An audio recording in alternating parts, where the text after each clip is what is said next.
ভাইদেরকে যেভাবে রক্তাক্ত করে খুন করেছে, তখনও তখন আমাদের হৃদয় কুকড়ে কেঁদে উঠেছিল।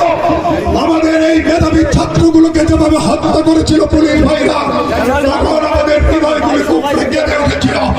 আমার চোখে দেখেছি ওই থানাগুলো জ্বালিয়ে দিয়ে আমার পুলিশ ভাইদেরকে হত্যা করা হচ্ছে, তখনও আমাদের হৃদয় কুকড়ে কেঁদে উঠেছিল। কেন কেঁদে উঠেছিল?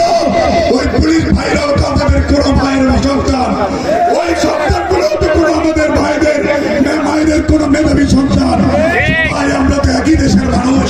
কিভাবে এই খুনের রাজনীতি শেখ হাসিনা রাজনীতি করেছিল?